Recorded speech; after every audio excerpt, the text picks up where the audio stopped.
setor da cultura foi um dos primeiros segmentos a suspender as atividades com a pandemia de coronavírus. Desta forma, teatros, museus, galerias, escolas de artes e casas de shows fecharam suas portas à espera que a situação melhore para voltar a reunir visitantes e plateias. Como forma de socorro a artistas e espaços culturais, o projeto de lei 1075 de 2020, mais conhecido como Lei de Emergência Cultural Aldir Blanc, foi criado. Ele foi aprovado pelo Senado de forma unânime na última quinta-feira e agora aguarda o veto presidencial de Jair Bolsonaro. O projeto de lei destina 3 bilhões em parcela única para o setor cultural. O texto prevê que o recurso seja investido na concessão de auxílio emergencial para trabalhadores da cultura cujas atividades estejam suspensas por causa da pandemia, assim como no subsídio mensal para espaços e organizações culturais e também no uso de instrumentos como editais culturais. O Direto ao Ponto de hoje, 10 de junho de 2020, vai mostrar como o projeto de lei vai funcionar na prática caso seja aprovado e ainda vai explicar como ele pode ajudar a minimizar alguns dos problemas do setor cultural diante da crise provocada pela pandemia de coronavírus. Eu sou Brenda Fernandes, seja bem-vindo.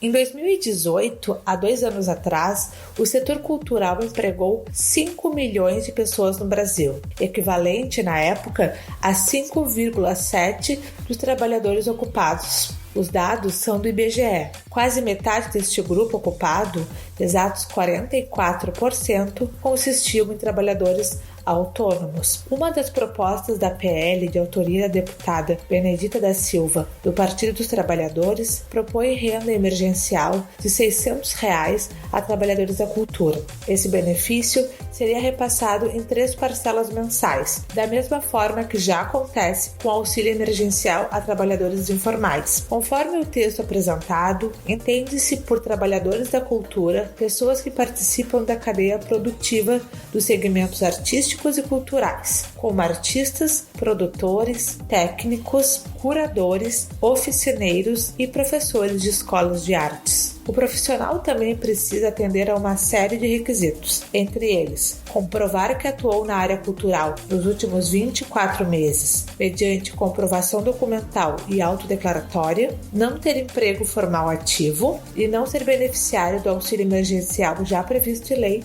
entre outros. A Lei de Emergência Cultural Aldir Blanc ainda prevê o subsídio mensal para a manutenção de espaços culturais. O valor mensal pode variar de 3 a 10 mil reais por espaço, de acordo com os critérios estabelecidos pelo gestor local. Entende-se como espaços culturais todos aqueles organizados e mantidos por pessoas, organizações da sociedade civil, empresas culturais, organizações culturais comunitárias, cooperativas com finalidade cultural e instituições culturais, com ou sem fins lucrativos, que sejam dedicados a realizar atividades artísticas e culturais. O projeto traz alguns exemplos, como escolas de arte em geral, inclusive de capoeira, circos, museus, bibliotecas comunitárias, espaços de povos e comunidades tradicionais, festas populares, livrarias, editoras e sebos, produtoras de cinema e audiovisual, feiras de arte e de artesanato. É vedada, no entanto, conforme o parágrafo único, a concessão do benefício a espaços culturais criados e vinculados à administração pública, assim como a espaços que têm financiamento exclusivo de empresas e instituições privadas. Da mesma forma, a vedação ocorre àqueles geridos pelos serviços sociais do Sistema S. O subsídio funciona como uma espécie de contratação prévia. Após o reinício das atividades do setor cultural, estes espaços beneficiados são obrigados a garantir, como contrapartida, a realização de atividades gratuitas em escolas públicas ou espaços públicos de suas comunidades. Por fim, o texto ainda propõe a disponibilização por instituições financeiras de linhas de crédito específicas para fomento de atividades e aquisição de equipamentos, assim como condições especiais para renegociação de débitos, as pessoas físicas que comprovem serem trabalhadores do setor cultural e também as microempresas e empresas de pequeno porte. A terreira da tribo de atuadores Oi Nós Aqui Travês, localizada no bairro São Geraldo, em Porto Alegre, é um dos espaços que pode ser beneficiado pela lei. O coletivo, que surgiu há mais de 40 anos, hoje mantém um espaço cultural onde acontece a escola de formação de atores, apresentações, exposições e ensaio dos artistas. A atriz integrante do grupo contou em entrevista ao Direto ao Ponto quais os principais desafios do espaço após a suspensão das atividades e como o auxílio de emergência cultural pode ajudar neste momento.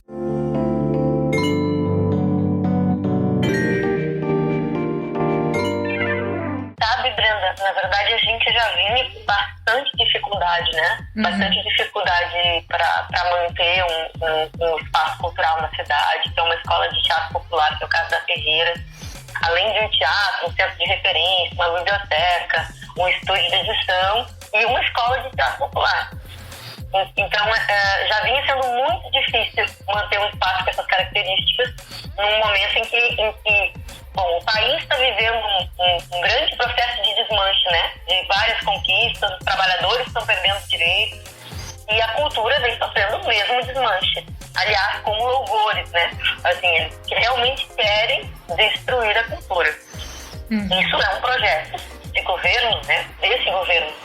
E a gente viu isso vir acontecendo de maneira muito aguda, assim, né? Então a gente já vinha numa crise grande, nós já tínhamos implementado uma campanha de financiamento recorrente, que é pela benfeitoria.com. Então a gente tem solicitado para todas as pessoas que conhecem nosso trabalho, que entendem a importância de manter vivo um espaço que é uma escola popular, onde as pessoas nunca, em 35 anos de Ferreira, mas na verdade em 42 anos de Oi Nós, nunca ninguém pagou para aprender a fazer teatro com essa tribo. Nunca. O Oi Nós é um dos grupos que mais difunde a aprendizagem e que formou boa parte dos artistas de teatro da cidade. O Oi Nós mantém 2 espaços, né? Um dos espaços é um espaço para guardar o material e o acervo do Oi Nós de 42 anos de teatro. Então nós temos um galpão alugado, mais barato, um pouco mais barato, ambos alugados, né? A gente tem um custo médio em aluguel, médio mensal de R$12.000.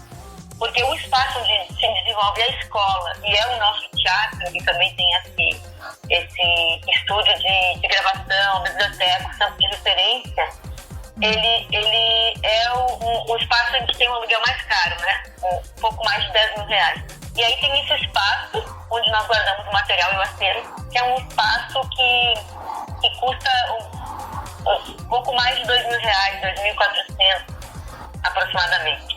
Então a gente arredonda para 12.000, pensando em 12.000 para menos.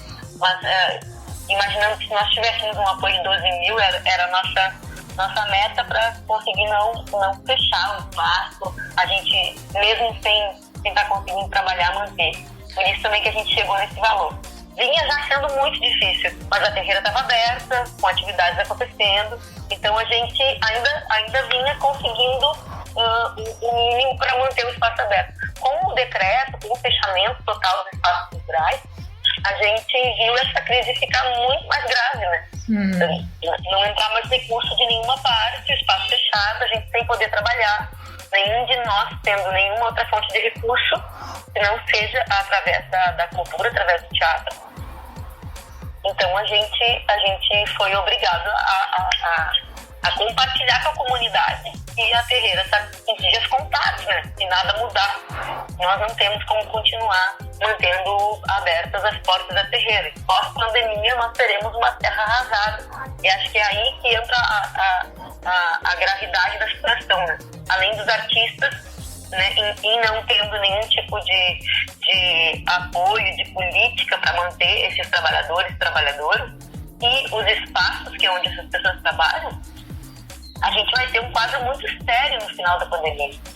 E quando eu digo sério, porque eu acredito mesmo eu acredito na função primordial que a cultura tem. Né? Nós vamos precisar da cultura, nós precisamos agora e vamos continuar precisando, né? São espaços que nos convidam a projetar possibilidades, a imaginar, a construir, primeiro imaginando esse lugar para viver melhor, que é mais camarada, mais solidário. Né? Esse nosso sonho do mundo de irmãos, ele primeiro se imagina, depois se constrói, né? Sim. Então, a gente precisa não ter essa terra arrasada. E tá muito difícil. Então, eu sou uma das pessoas que vem ajudando na mobilização para aprovação da Lei Aldir Blanc nacionalmente, através da ATAC, que é uma articulação de trabalhadores das artes da cena pela democracia e liberdade. E também aqui na cidade pela MOVE, que é a rede de teatro da cidade de Porto Alegre. E atualmente eu estou fazendo parte do Fórum de Ação Permanente da Cultura. E a gente vem em todas essas instâncias batalhando para que os trabalhadores tenham condições mínimas de existência, né, de sobrevivência. A gente construiu, na verdade, junto com a deputada Sofia Cavedon, um projeto a gente conseguiu incluir a renda básica dos trabalhadores da cultura num outro PL de renda básica do Estado, através da Sofia também, e a gente construiu então um PL para instituições, que seriam grupos, coletivos, de todas as áreas, né? De todas as linguagens, e também dos espaços culturais independentes. Isso a gente construiu para o Estado, a gente está esperando a tramitação, ele está em tramitação. E a gente apresentou essas mesmas propostas para o município, que nesse momento está estudando um PL para lançar um edital emergencial. Bacana. E para a federação, né, que nós mais temos notícia, que é esse PL, que fez uma longa campanha, né, um PL que juntou muitos proponentes, sobretudo da esquerda, né, a proponente Benedito da Silva, e também a bancada do PSOL, e depois a relatoria da Jandira Fegali.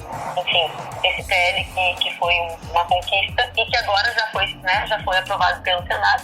A gente entrou ontem, disse, Brenda, só ontem que ele foi para o pedido de sanção, apresentado o pedido de sanção ao presidente. Então, hoje é um dia de saber o que vai, quais são as, né, que provavelmente a partir de ontem que contam os 15 dias que está previsto na lei. A gente sabe que o valor de R$600 como renda básica emergencial para quem não tem outra renda é um valor muito baixo, né?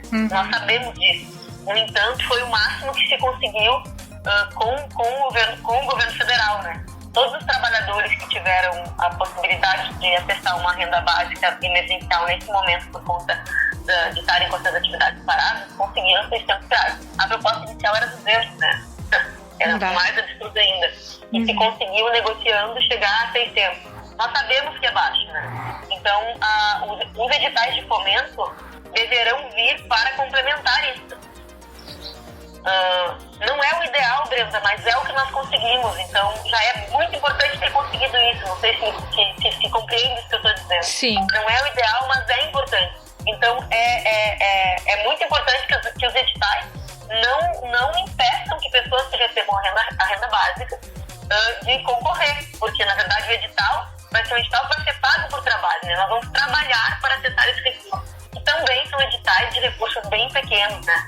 1.000, 1.200. Então, são editais que poderão vir a complementar essa renda que é muito baixa, mas que já é alguma, né, para quem tem nenhuma renda. Então,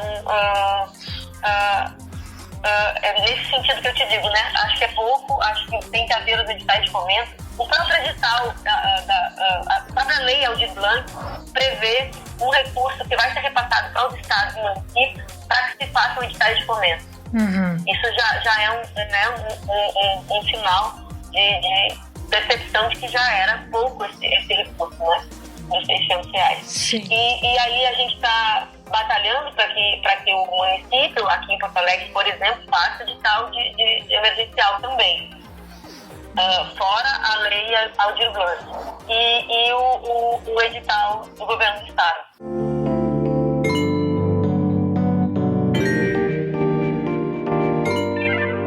Na última sexta-feira, a Federação das Associações de Municípios do Rio Grande do Sul, a FAMURS, publicou um levantamento com a estimativa de quanto cada um dos 497 municípios gaúchos devem receber do total de 85 milhões, que serão distribuídos às prefeituras. O cálculo leva em consideração o número de habitantes e a proporção de participação destes municípios em fundos de cultura. Entretanto, enquanto não houver o mapeamento de quanto é o volume de artistas e espaços aptos a receber o recurso, é difícil projetar o quanto o recurso irá minimizar a crise no cenário cultural local. Ao ponto que o projeto de lei descreve de forma detalhada os requisitos para adesão do benefício, ele também deixa algumas dúvidas em relação ao mapeamento e cadastro dos trabalhadores e dos espaços culturais. Até o momento, a coordenadora de artes cênicas da Secretaria de Cultura, Esporte e Lazer da Prefeitura de Gravataí, Isabel Cristina da Silveira, ainda não sabe se haverá um cadastro único no estado ou se o agrupamento será feito pelos municípios.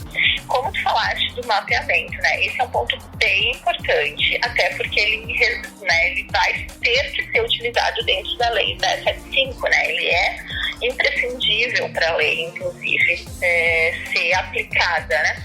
Então, isso também a gente começou agora a organizar o cadastramento desses artistas, né? Não é um mapeamento, não é um diagnóstico, porque isso envolve todo um estudo, né? Um trabalho muito mais complexo e aprofundado. Então, ele é um cadastro mais a nível emergencial mesmo, até para a aplicabilidade da lei e para que a gente possa ter esse olhar, assim, desses, né, para com esses artistas de Gravataí, conhecê-los.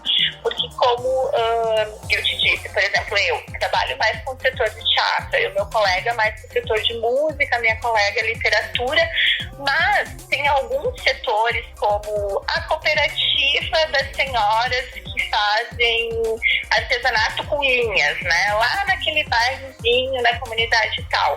A gente muitas vezes não tem acesso, né, a essa comunidade ou a essa cooperativa, a essa instituição. Então a gente quer chegar nessas pessoas, nesses fazedores e fazedoras de cultura. Então, esse cadastro vai ser extremamente importante. A gente está realizando ele através da prefeitura. Agora, com a lei, não sei se haverá um cadastro único estadual também, mas nós estamos procurando realizar esse nosso dentro do município para a gente conseguir ter essa dimensão, né, desses trabalhadores que muitas vezes acaba até não chegando até nós. Essa lei precisa ainda ser vista realmente como será essa aplicabilidade. Ela está bem clara, assim, né, em questões de datas a partir da sua publicação, quanto tempo os estados e municípios têm para usar esse recurso, quem tem direito a esse recurso, quem não tem, onde ela pode ser aplicada ou não, mas os municípios eles vão ter essa autonomia, os estados, para gerenciar esses recursos, né? Então, uma das formas que é uma exigência é que se tenha esse cadastro, né? Esse cadastro dos trabalhadores de cultura e desses espaços culturais que receberão esses recursos. Os municípios podem realizar seus cadastros, alguns já têm, talvez, né? No Brasil, enfim, estados também. Mas ontem, inclusive, no curso se falou, de repente, a possibilidade de se ter um cadastro único. Será que seria viável um cadastro federal ou cada estado ter o seu cadastro único? Enfim, é uma possibilidade que vai ser estudada. Agora, os estados também, né, passarão a SEDAC, por exemplo, já está se organizando, né?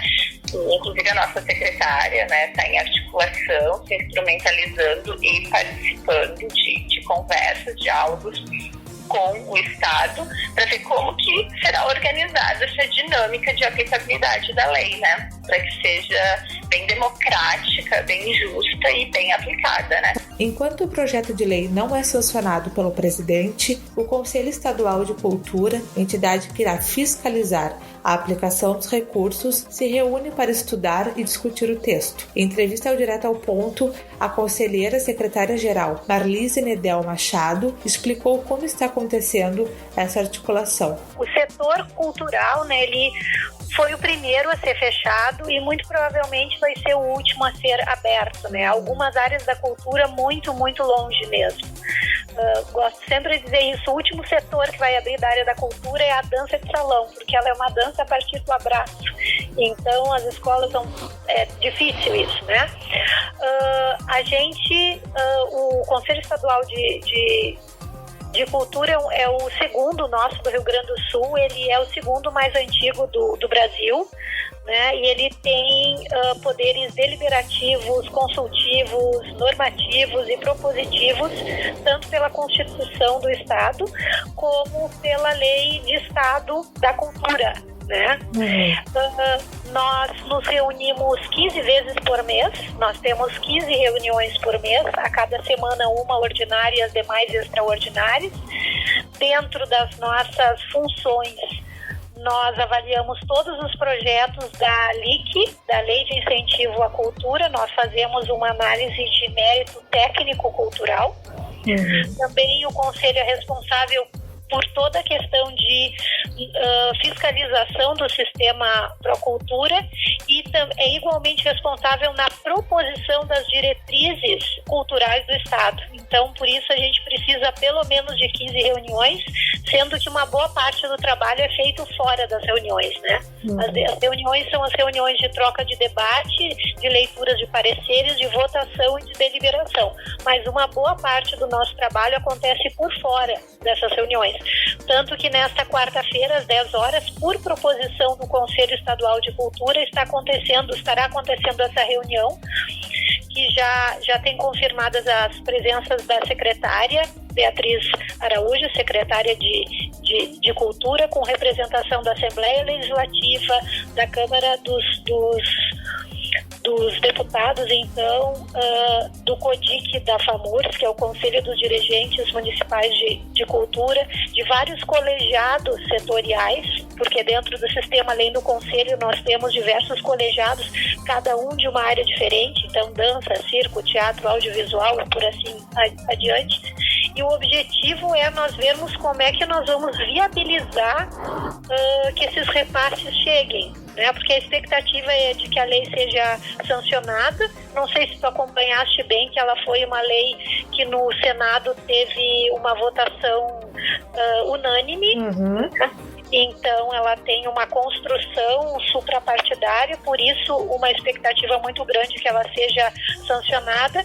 E para o Rio Grande do Sul, aproximadamente 155 milhões de reais vão vir, né? Não é um dinheiro que nunca foi visto assim diretamente, sendo que 85 milhões diretamente para os municípios e 70 milhões distribuídos através do governo do estado. Como é que vai acontecer essa distribuição para os municípios, Marlise? Isso, assim, os critérios que a lei nos diz, né, é que são dois critérios básicos. Isso é a lei federal. É com base na população, 80% com base em população e 20% com base nos fundos, né? O fundo de participação dos municípios. Isso é regra geral, tá? Esses 80% e 20% também vai ser dividido através do Estado dessa forma.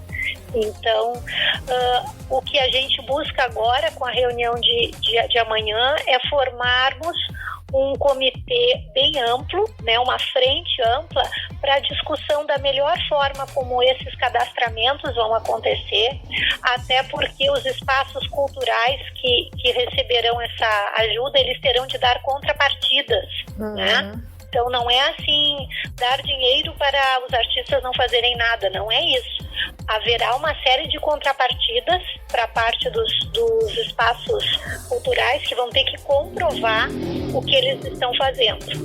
Então isso é bem importante. Também é importante, eu acho, esclarecer o público que esse dinheiro, ele é um dinheiro que só poderia ser usado pela cultura. É bem importante porque às vezes as pessoas, uma grande parte da população diz, mas por que não usa esse dinheiro para educação? Por que não usa para saúde? Por que não usa para segurança pública? Esse dinheiro estava, a maioria dele, parado, esperando uma destinação dentro do Fundo de Cultura. Então ele é um dinheiro que ele só pode ser usado para a área cultural. E em função disso também eu acredito que a aprovação do projeto, tanto na Câmara com imensa maioria e no Senado por unanimidade, se deu, porque esse recurso afinal não poderia ser usado para outra fonte. Essa contrapartida, ela vai acontecer depois que as atividades voltarem ao normal, né? E é coordenada pelos gestores locais daí. Sempre. Então, assim, sempre tem os protocolos, né? A gente está vendo e sempre acompanhando. Agora, no dia de hoje, era para sair estava previsto um decreto que iria abrir um pouco mais espaços, mas pelo que aconteceu durante o final de semana, que teve uma procura muito grande pela UTI, então o prefeito voltou atrás. E eu acho que é um pouco assim que a gente está andando. A gente tem que ver a cada dia como as coisas estão. Então, sim, todos esses protocolos locais vão ter que ser obedecidos. E a maioria dos espaços culturais que receberem, como eu disse, eles terão contrapartidas necessárias. Então é muito importante agora que haja um protocolo de comprovação. Então uma pessoa vai dizer assim, mas eu não estou trabalhando com a área cultural há algum tempo, mas eu trabalhava antes. Não, essa ajuda, esse auxílio não é para quem não estava trabalhando com a área cultural, especificamente para as pessoas que tinham isso como meio de vida, né? E a comprovação vai se dar de forma autodeclaratória, documental? Não só autodeclaratória, documental. Então, os espaços, exatamente. Os espaços que existem, eles vão ter que demonstrar que estavam funcionando antes da pandemia. Aí tem várias formas de comprovação que isso pode ser feito, porque alguns deles são espaços com CNPJ, outros são pontos de cultura, mas enfim, sempre há formas de comprovação, né, através de contas, através de vários protocolos que vão até uma das funções que a gente vai ter agora, enquanto conselho, é mediar, né, e propor formas mais ágeis e mais seguras de que esses recursos chegam de fato onde precisam chegar. Né? Então, isso também sempre lembro uma das atribuições do Conselho, que é a fiscalizatória. Então, a gente precisa ter bastante atenção para que os recursos cheguem de fato onde eles têm que chegar.